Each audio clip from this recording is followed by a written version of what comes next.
Fala pessoal, bom demais estar aqui com vocês.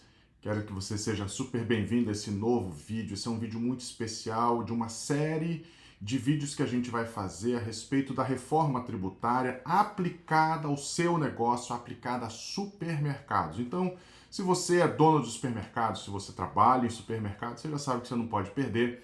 A gente está falando daquilo que vai impactar os supermercados talvez da forma mais brutal nas próximas 2 décadas, porque a gente está falando de um novo jogo. Você estava jogando um jogo, você aprendeu a lidar com ele, mas agora o jogo mudou. A partir de agora, as regras tributárias estão mudando e você precisa entender que jogo é esse, como você vai lidar com isso, quais são as armas e as ferramentas que você tem e quais são os impactos que isso vai trazer aí na sua operação. Se é dono do supermercado, você precisa acompanhar não só esse vídeo, mas toda a série que a gente vai fazer para te explicar tintim por tintim tudo que você precisa saber sobre a reforma tributária e como ela vai impactar o seu supermercado. Legal? Agora, antes da gente começar, eu quero te fazer uma pergunta e você vai precisar ser super verdadeiro comigo, vai precisar ser super franco comigo. Você já começou? Quero que você responda aqui nos comentários. O que é que você já fez para preparar a operação aí da sua loja para a reforma tributária? Você já começou essa preparação? Você já estudou a respeito? Você já sabe o que vai mudar? Deixa aqui nos comentários o que você já fez para se preparar, para preparar a operação da sua loja para a reforma tributária. Bom, me fala aí. Eu aposto que a maior parte das pessoas ainda nem começou a ver isso e algumas não sabem nem do que a gente está falando. Bom, se de novo você trabalha em supermercado, se você é dono de supermercado, você precisa começar a entender a força que você tem, e eu quero começar falando disso, a força do setor supermercadista. É um setor que eu sou apaixonado, a gente estuda supermercado, estuda varejo há muitos anos, e um dos motivos é porque ele é um dos setores mais importantes da economia. A gente está falando de um setor que movimentou mais de R$ 1 trilhão só no ano passado, em 2024. Um setor que gerou mais de 9 milhões de empregos. Então, muita gente que está economicamente ativa trabalha em supermercados. Um setor que é responsável por mais de 9% de toda a riqueza gerada no Brasil, de todo o PIB do Brasil.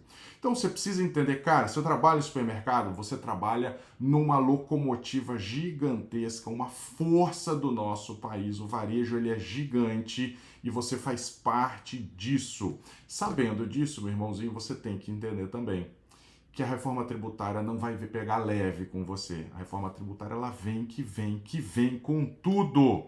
E a gente então vai começar a explicar qual é a base dessa reforma. O que é que está acontecendo? Vamos começar. Esse vídeo é um vídeo que vai tentar te passar primeiro uma visão geral e nos próximos vídeos a gente vai traçar ponto por ponto, problema por problema, impacto por impacto aí na sua operação. Vamos começar então pelo básico. Vamos lá. Bom, a base dessa reforma tributária, basicamente, ela é substituir os tributos sobre consumo, então, ICMS, PIS, COFINS, ISS para quem é prestador de serviço. A gente vai pegar todo esse balaio e vai substituir. Primeira coisa é que o governo queria substituir esse balaio todo por um tributo único, que era um IVA, e as pessoas então faziam uma propaganda disso como se fosse algo muito inovador. Mas a verdade é que ISS é a única exceção, mas o ICMS já era um IVA, PIS e COFINS já era um IVA, então a gente já tinha um arcabouço de IVA igualzinho eles estão falando que vão construir com essa nova reforma tributária. Mas são realmente tributos diferentes, a gente vai precisar entender a regrinha de cada um deles. Bom, a ideia então é pegar ICMS, PIS, COFINS, ISS, sumir com esses tributos e em troca disso aparecer com novos tributos. Na prática, o que vai acontecer? Eles estão substituindo esses tributos todos e o IPI vai quase que desaparecer, não vai desaparecer porque tem uma exceçãozinha, vocês vão perceber logo daqui a pouquinho. Mas a ideia é substituir esse pacotão dos tributos conhecidos, das regras conhecidas, por um pacotão de tributos novos. Mas a gente vai perceber que de novo tem muito pouco. A verdade é que a gente está mudando um sistema que já está conhecido, de vários tributos, que cada um tem a sua função, para outro sistema com tributos que também tem a sua função, mas são muito parecidos. Eu estou acostumando olhar para isso e enxergar o seguinte: a gente está mudando tudo para ficar do mesmo jeito. Será que é isso que vai acontecer? Os anos vão nos contar. Bom, o que eu noto é que a gente tem essa mudança dos tributos IBS, CBS e IS. Prazer? Esses são os novos tributos da reforma tributária. IBS é um imposto, I de imposto sobre bens e serviços. Este imposto é um imposto de competência estadual, como se fosse o ICMS, e tem um pedacinho municipal, como se fosse o ISS, então é como se tivesse juntado o ICMS com o ISS. Juntaram tudo isso no tal do IBS, Imposto sobre Bens e Serviços. E temos também a CBS, que é a Contribuição sobre Bens e Serviços, algo muito parecido com o que já temos no PIS e COFINS. PIS e COFINS são dois tributos gêmeos e eles acabaram se unindo e formando a tal da CBS. CBS, Contribuição sobre Bens e Serviços. Mas, Fabrício, por que tem essa divisão de contribuição e imposto? Bom, se você estudar um pouquinho mais a Constituição, você vai perceber que tem um detalhe sórdido e é por isso que a gente acaba usando contribuições e impostos. A verdade é que o governo federal não gosta de dividir o dinheiro dele com ninguém. Então, ele acaba criando uma figura que se chama contribuição, para que a arrecadação feita em nome dessas contribuições não sejam divididas com ninguém. Ao passo que os impostos, pela Constituição, são distribuídos, são divididos. A arrecadação de um imposto, por exemplo, um imposto federal como o IPI, toda a arrecadação dela é dividida entre a União, entre os estados e os municípios. Significa que, se é para ser nosso, eu vou deixar isso com os impostos. Se é para ser só meu, eu crio uma contribuição.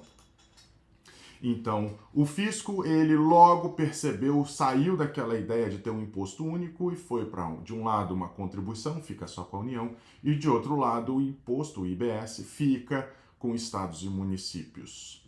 E, por fim, para fechar esse pacotão, houve também a criação do tal do IS, Imposto Seletivo. Será que a gente já viu alguma coisa parecida? Já. É muito parecido com o que a gente tem no IPI, que é um imposto que incide muito pesado sobre bebidas, sobre cigarros, sobre aquilo que potencialmente faz mal à saúde. É a mesma ideia do IS, Imposto Seletivo. Ele tem essa seletividade que é particular do IPI. Isso vai ser aplicado no IS. A diferença é que ela não vai mais incidir sobre a produção, não vai mais incidir sobre as fábricas. Agora vai incidir lá no consumo, ou seja, você, varejista, tem que cobrar isso do seu cliente final, do seu consumidor final. Note, isso vai fazer diferença para você no final. Fabrício, então quer dizer que é tudo igual? Não, não é tudo igual, tem algumas mudanças e você precisa entender quais são elas, a gente vai falar um pouquinho. Ao longo desse período, a gente vai ter uma transição entre esses dois regimes, a gente não some com os impostos de uma hora para outra, a gente não cria novos tributos de uma hora para outra, vai haver uma transição. Essa transição já começou, ela entra para valer a partir de 2026, ainda em banho-maria, e a partir de 2027 ela vem com tudo, e ela vai durar até 2033, quando então ela fica plenamente em vigor nesse novo regime tributário. A gente vai ter essa transição longa e a gente vai ter um vídeo especificamente para falar dessa transição. Você precisa entender como ela vai acontecer, quais são os tempos e movimentos que o fisco vai fazer e que ele está planejando fazer com essa transição da reforma tributária. Por fim, a gente tem os principais pontos dessa reforma. Eu já expliquei quais são os tributos, agora vamos entender um pouquinho quais são as bases ou os principais pontos destes novos tributos. Bom, a primeira coisa é que a ideia é simplificar e dar transparência. Será que isso vai acontecer? A gente já vai ver isso em alguns dos nossos próximos vídeos, mas sim, um pouco disso vai ser simplificado, o quanto a gente vai ver daqui a pouco. Vai ter um pouquinho de transparência naquilo que dá para ter transparência, porque onde realmente importa, a gente vai ver que o fisco dá um jeito de esconder. A gente vai ter uma alíquota que vai ser a maior alíquota, eu vou repetir para você entender bem aqui direitinho, olhando no olho. A gente vai ter a maior alíquota de todos os países da OCDE para tributos sobre consumo.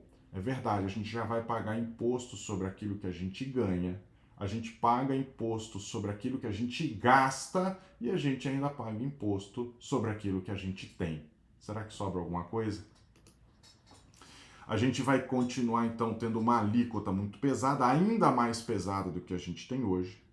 A gente tem as regras desse IVA, que são regras de tributos não cumulativos. Como você já está acostumado com o ICMS, você está acostumado com o PIS e COFINS no lucro real, então são tributos não cumulativos. Isso vai continuar sendo aplicado para o IBS e para a CBS. Então a gente vai ter tributos que tem débitos e tem créditos. Você tem débitos e créditos de IBS e CBS. E a promessa era de que teríamos isso com uma base ampla. Uma base ampla. Será que a gente vai chegar a ter essa base ampla? Será? A gente vai ver isso daqui a pouco, eu já posso adiantar para você. Base ampla. Eu não sei se você sabe, mas quando foi lançado o ICMS, a grande promessa era de que teríamos um IVA, veja, qualquer semelhança é mera coincidência, teríamos um tributo novo, moderno, alinhado com o que tem de mais moderno no mundo. Essa era a mesma promessa do ICMS. É um imposto que é não cumulativo, é um imposto que foi prometido que teria base ampla, mas logo em seguida eles já começaram a restringir os créditos. Bom, se você comprar para uso e consumo, não tem crédito. Se você comprar ativo imobilizado, tem que parcelar o crédito em até 4 anos. Enfim, a gente percebe que a ideia começa boa, a propaganda vem muito boa, mas na prática a gente começa a ver que a realidade não é bem assim. Essa ideia da base ampla foi muito difundida e pode ser que ela seja um pouquinho melhor do que é para ICMS, mas eu acredito que ela vai acabar sendo pior do que ela é para PIS e COFINS hoje. Vamos ver as cenas dos nossos próximos capítulos. Outra coisa que é uma grande promessa é de que além dessa base ampla, eu posso tomar mais créditos do que poderia hoje. Os tributos serão por fora. Tributo por fora é uma grande vitória. É uma grande vitória. A ideia do tributo por fora é que você tenha o valor da sua mercadoria. Você vai vender algum determinado produto. Eu vou vender, sei lá, vou vender esse controle remoto. Eu vendo esse controle e eu coloco um preço para ele. Eu vou vender isso aqui a R$10. E você vai então, esse é o valor que eu quero receber, ponto. Ao fisco cabe cobrar o valor sobre esses R$10, então imagina que seja 28% o valor do IBS e do CBS. Então eu cobro 10, o consumidor paga mais 2,80 sobre esse produto, então ele vai pagar 12,80 no caixa, eu fico com 10, o fisco fica com 2,80. Essa é a ideia de um tributo por fora. Aqui nos Estados Unidos, não sei se você sabe, mas a tributação já é assim, o sales tax, que é o imposto sobre venda, o imposto sobre consumo, já é um tributo por fora. E aqui você vê nas etiquetas algo, por exemplo, $10. Quando você vai passar no PDV, vai passar no caixa, você vai pagar $10 mais o tributo sobre consumo, que aqui é de 6%, até no máximo 9% nos estados que são os mais careiros. Então a gente tem uma realidade um pouco diferente, um universo um pouco diferente de tributação, mas a ideia de tributo por fora era para ser muito boa e eu espero que ela seja muito bem aproveitada. Isso sim pode trazer transparência. Eu já vi muita gente dizendo que já foi chamado de ladrão por cliente porque simplesmente entrou na loja e porque ele colocou os preços de acordo com o que a tributação exigiria, os clientes acharam que estava caro demais e que ele estava roubando. Não, na verdade, aquilo ali é porque tinha 25% de CMS, mais 9,25% de PIS e COFINS, e aquilo fica caro mesmo, o imposto é muito caro. Então, a gente acaba agora tendo, é a vez do troco. Agora, realmente, pode ser que tenha transparência. Pode ser que tenha transparência. Por que você está dizendo pode, Fabrício? Porque eu não duvido nada de que o fisco ele comece a embutir isso no valor das etiquetas. Ele obriga e vai dizer que é porque o direito do consumidor tem direito à transparência para não dar confusão no PDV. Eu não duvido nada dele exigir que você coloque na etiqueta o valor já do seu produto mais dos impostos. E aí, cadê a transparência? Foi embora. Se for assim, a gente vai perder uma grande chance de realmente saber o que é dinheiro do mercado do que é dinheiro do fisco. Uma pena. Bom, além disso, como eu falei do ISS, o ISS ele vai ser criado como imposto seletivo, mas esse, como tem uma alíquota maior, o fisco fez questão de deixar por dentro do preço e isso é um problemaço. Porque ser por dentro do preço vai fazer com que o seu produto fique mais caro e não o imposto seja caro aos olhos do consumidor. O consumidor vai olhar para aquilo e vai achar que o produto é caro, quando ele deveria saber que é o tributo que é caro sobre aquele produto. Uma pena, mas essas são as regras do jogo. Bom, além disso, a gente vai ter algumas coisas ficam do mesmo jeito que estão hoje, ou seja, a gente vai ter alguns produtos que não serão tributados, isso é o caso da Cesta Básica Nacional. A gente vai ter outros produtos que terão redução de alíquota, e a gente vai ter alguns tipos de redução de alíquota para algumas regras diferentes. Então, se você prestar atenção, tudo muda para ficar exatamente como já está. E a promessa é que para supermercado a carga tributária, a alíquota efetiva, seja neutra, ou seja, não vai mudar nada. Cara, fica tranquilo, não vai mudar nada para você, não vai mudar nada. Será que não muda mesmo? Pois eu acho que vai mudar. Vamos fazer uma continha. Hoje você vai pagar aí de 4 a 6, 7% do valor do seu faturamento em tributos. Pelas contas que a gente está vendo, se você permanecer com o mesmo perfil de produtos que você vende hoje, o mesmo perfil de venda, o cálculo que eu faço é que você vai pagar alguma coisa em torno de 12 a 14% do valor do seu faturamento. E aí, será que vai ficar neutra essa conta da carga tributária? Essa foi uma promessa e a gente vai descobrir na prática se ela vai se cumprir. A verdade é que muita coisa ainda está sendo regulamentado, muita regra ainda não ficou claro. E a gente tem desafios reais que a gente vai precisar vencer e você fica com a gente para entender como você vai superar esses desafios todos. A gente vai ter um período de transição com dois sistemas tributários convivendo, os tributos antigos e os tributos novos, ao longo de 10 anos. Isso vai trazer complexidades reais para você cumprir todas as regras tributárias de dois sistemas diferentes.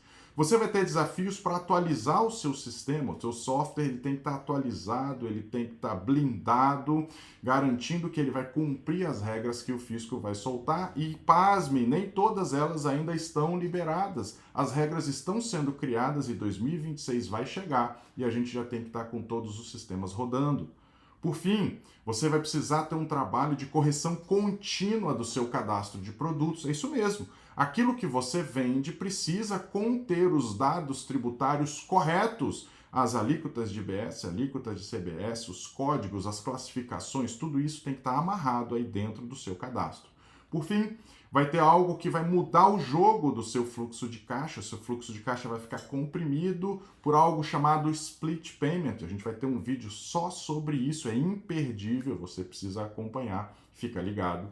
E por fim, você vai ter que entender que novos hábitos vão surgir, novas realidades vão se impor e os consumidores vão passar a exigir coisas diferentes, porque no fim o preço muda o comportamento. Ouve isso e aprende. O preço muda o comportamento. Então, se você quiser entender exatamente como que você vai lidar com tudo isso, como que você pode superar todos esses desafios, fica com a gente, vem até o final dessa série, porque tá imperdível e a gente vai atacar cada um desses desafios. Se você gostou desse vídeo, já sabe, você dá o seu like, merece o seu like, você compartilha isso com seus amigos, aperta aí o sininho para você não perder os vídeos da próxima série. Você precisa pegar os próximos vídeos sobre essa reforma tributária para garantir que você vai entender tintim por tintim, vai ficar preparado. Quando chegar a hora, você tá bonitão, tá pronto para encarar essa nova vida com a reforma tributária. É isso. Espero que você tenha gostado. Dá o seu like e a gente te vê no próximo vídeo.